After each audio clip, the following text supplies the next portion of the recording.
Oh, Up, guys? Brad Jacobson, Hey, Mr. Jacobson. All right. How do you pronounce your name? I Jamal. got Jamal.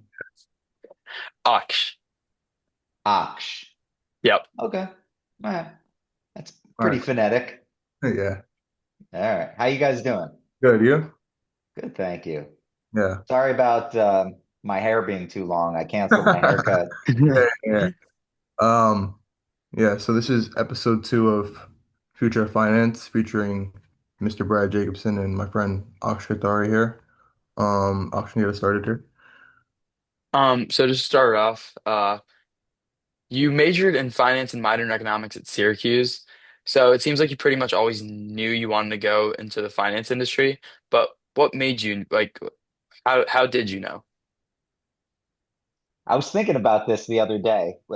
I was a kid, and I remember I was taking a shower, getting ready to go to school, and I don't know if I was overly confident or what, but I was in the shower and I said, there's going to be someone important in the world and I'm going to be their advisor. And I didn't even know what that meant, Mhm. but but I just thought I had something important to say. It might sound a little conceited, but even at a young age, I was like, wow, maybe, that's a direction I'm going to go. I had no idea if that meant finance or Mhm. politics or what direction it really meant, but that was the first time where I had a career focus. Hmm. So even when you were just entering the industry, you knew it was wealth management and financial advising? No.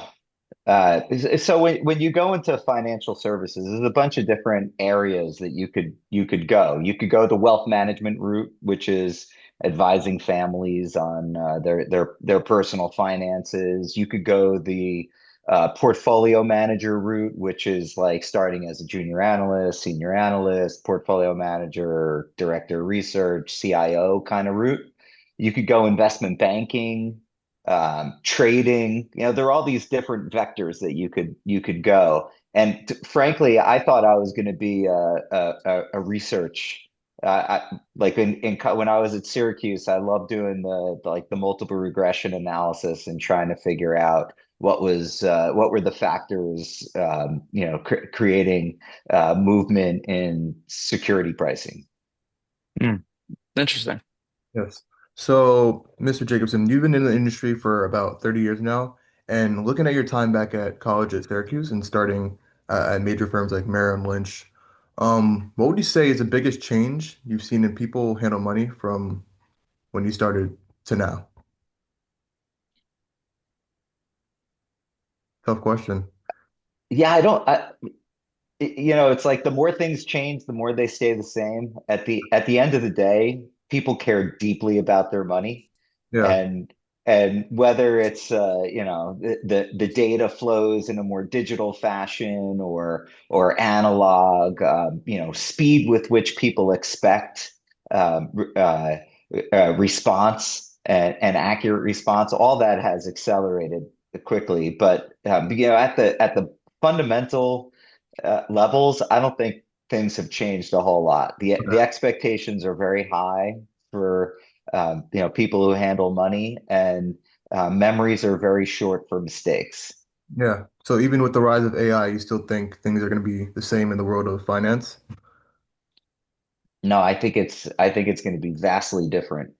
Oh, Um, but so maybe I'll just back up and give you a little background on how my evolution changed because I started in wealth management right out of Syracuse, and wealth management brought me from my first job all the way up till starting Oliver Luxxe.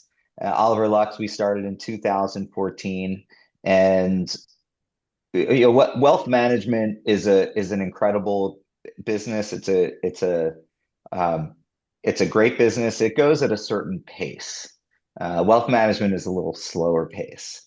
In 2017, we seeded 5 equity strategies, and that was the beginning of our road into investment management. Investment management works at a frenetic pace. It is much faster. You have to put a puzzle together faster than the next guy, and the next guy could be a team of MIT brainiacs. Yeah. The pace when you're doing the investment management game is very, very different. So we seeded five equity strategies in 2017, and fast forward to today, many of those. So you probably have heard of Morningstar, which is a database that applies more towards like the wealth management family um, world. There are other databases that are more viewed by the institutional world. So think pension, endowment, foundation, sovereign wealth, the consultants that move those money sources. They look at the institutional databases. Families, individuals tend to look at Morningstar. But so these equity strategies are rated 4 and 5 star in the Morningstar database, and in the institutional database, we're outperforming our peer group. Um, but we're outperforming roughly 90% if you look at the different peer group and different strategies. So that's the world over in a number of these strategies.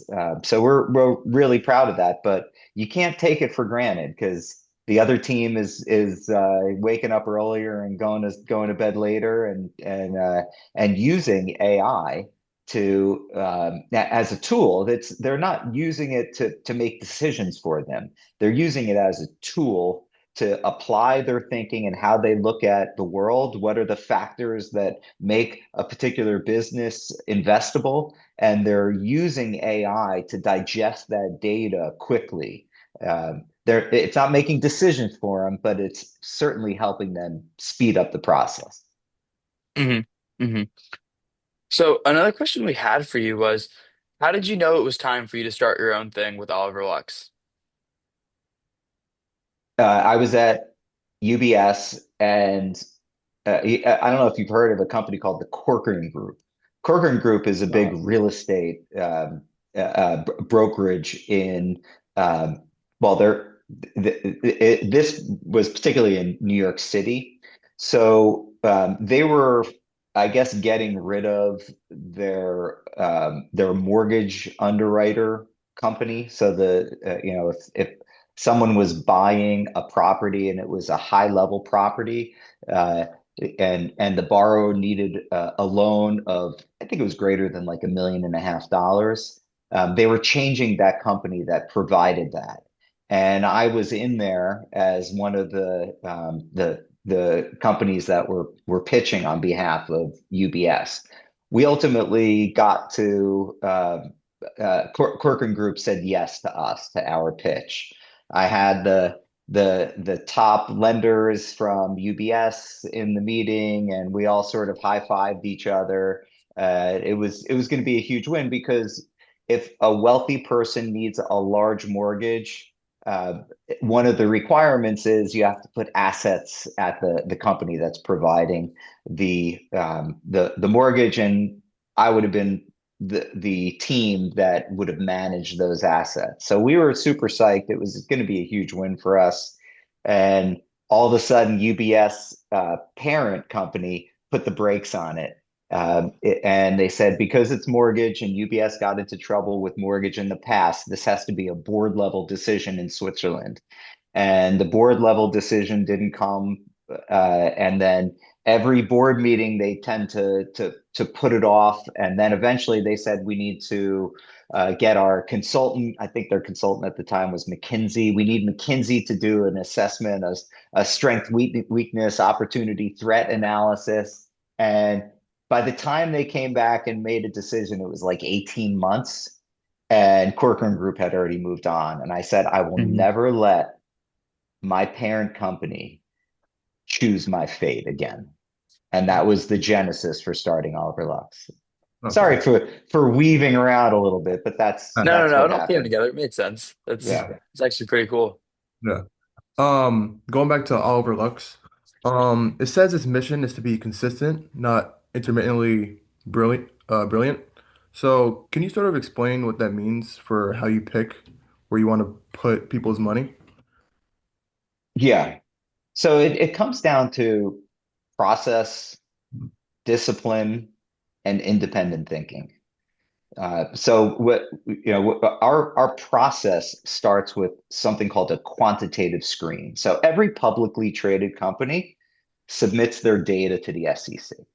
On a quarterly basis, we pull that data down and we use computers to sort it out and organize these businesses for investable factors that we think are important. We use a 10 factor, it's a screen. And essentially, that process filters out 90% of the companies that don't fit our investment discipline. The remaining 10% of companies, um, many of them can be value traps. So, from a valuation point of view, companies appear cheap, but sometimes they're cheap for a reason, right? Like, I'm sure typewriter companies appear pretty, statistically cheap after the computer age came in, right? So you have to eliminate the value traps, and that it further filters out the remaining 10%, another 90%. So we're left with a pretty tight subset of businesses, and really that remaining part of the screen, we start doing fundamental analysis. So really, what we're just trying to solve for is what are these businesses worth? Are they doing some kind of financial engineering that makes them appear to be statistically strong? Like maybe they refinance 9% debt for 4% debt, and it looks like they're selling more stuff at better margins, but it's really just a financial engineering. Uh, have they pulled forward past earnings? Are they pulling in future earnings? It makes them appear statistically inexpensive, but they're really just robbing from the future. And so we go through this fundamental analysis to try to figure out what these businesses are worth. Um, you could think about like the hospitals during COVID. People were putting off their knees, hips, and shoulders, which are hugely lucrative to hospitals, right? And their nursing expenses were really high because they didn't want to go into the office and if you look at these hospitals, it looked like they're under earning and they look like they're statistically very expensive. But that was the right time to buy them, even though they statistically look like they're expensive. And that it happened after that. You had supply constraints with chips, right? So if I'm Tesla and I'm calling up my chip manufacturer and I'm saying I need chips, over the next 6 months, I need 100,000 of them, and my supplier said I can't get you that. I might have a tendency to over order to get enough to fill my supply for a longer period of time. So that chip manufacturer is over earning, right? So they might appear statistically very inexpensive because you have a P and an E, a PE ratio, right? So if the E is artificially high, right, that company looks like it's statistically cheap because it's over earning. And a lot of people who just look at that, they might say, "Oh, wow, I should buy this chip manufacturer now because it looks cheap." But actually, they pulled forward from the future. Um, so, what the heck was your question again? Um, what was the question? Um, how does Oliver Lux like in the it's kind of like Yeah, consistency. So yeah, so we're very consistent with how we apply a model, filter, fundamental, and we're constantly looking at everything that we own that we did say like, okay, we think it's worth 30, it's trading for 20, and that earns a spot in the portfolio, right? But everything that's in the portfolio has to consistently defend itself because it's preventing us from owning something else, right? So you have to constantly look. You can't be influenced by anyone else. You have to, I believe, you have to have independent thinking because as soon as you listen to someone else, you're paying attention to what's important to them and not what's important to you. And sometimes, there are conflicts of interest. Yep. Right? So like in the stock world, if you're a small cap manager, there's not a lot of Wall Street firms that cover these names. A lot of these businesses that we look at are self-completing businesses. They don't need follow-on equity offerings. They don't need to borrow money. They're self-completing, so they don't really care about Wall Street, right? Uh, and Wall Street doesn't care about them. So they don't put investment bankers, analysts, the financial advisors on these stocks. So you don't really hear about them. But that's where the best opportunity for mispriced assets is. And that's where if you're an independent thinker and you're not being influenced by, you know, an analyst, or you're not being influenced by an outside thought process, and without, and you don't know what those conflicts of interest might be, this is the chance for making, I think, the most money in the equity markets. Gut feeling, yeah. Aksh. So, the name of the podcast is Future of Finance, and like on that topic, as someone who's been in the industry for as long as you have, what's something you've seen in young people that typically helps them succeed versus those who do not? I think intellectual curiosity is, well, when I'm hiring someone, and there's 5 reasons I hire them, 4 of them are trust. Okay. If you say something, you better follow through on it, and you better be good to your word, because I think trust is one of the most critical things. Um, be an honest person. If you make a mistake, admit to it. Your credibility will be much better if you admit to a mistake, even though it feels a little shameful. You made a mistake. Uh, Admit to it. Don't try to sweep it under the rug, push it down, hide from it. Go right at it. I made a mistake here. Here's what I learned from it. Here's what I'm going to do differently next time. I think that's critically important. And I would say passion. Uh, try to go into some area that you have a genuine passion for, because like I tell, like, people who are going to junior analyst route, it's tedious work to find that little nugget of information that says, oh, I think this stock is worth more than it. It's a lot of tedious work, and if you don't have passion, you're never going to be able to beat the next guy, Hmm. because you're not going to want to go home and wake up on a Saturday morning and be like, oh, I'm obsessed. I got to find out what this thing is. If you don't have that, don't go into the analyst route. If you have that intellectual curiosity, whatever the area is, I think that's a great foundation for a Hmm. young person. Okay. Um, so if you're sitting in our shoes as a student at Guillaume St. Bernard today, what is one thing about money you start learning about? Like one thing about money you start learning right now to get started? Well, not everyone's fit to go into financial services. So, are you speaking for someone who wants to go into the Yeah, financial yeah, services route, or yeah. just for personal financial, building their personal financial brand? Personal finance. Um, yeah, I would just spend less than you make. Okay. You know, I think that is probably the most important thing. Create a little nest egg right from the very beginning. If you make $10, save two.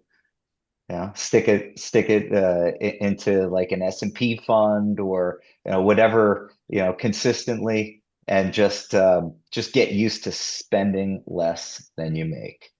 It'll go a long way. It'll give you options in life. It'll allow you to make good decisions, not stressed financial decisions. It'll make you a better negotiator. It'll make you a better, when you're bidding on something, when you're getting job offers, whatever it is. It's got a lot of tentacles that come off of it. If you have a financial security, uh, you're going to be, much further ahead than the guy that doesn't, or Okay. the man or woman that doesn't. All right. Thank you for your time today, Mr. Jacobson. This is episode Really 2. appreciate it. Yeah, you're Um, welcome. Minutes. Um, have a great day. Okay, you too. Take care, guys. Nice meeting you. Thank you. Nice meeting you All too. right. All right. Bye.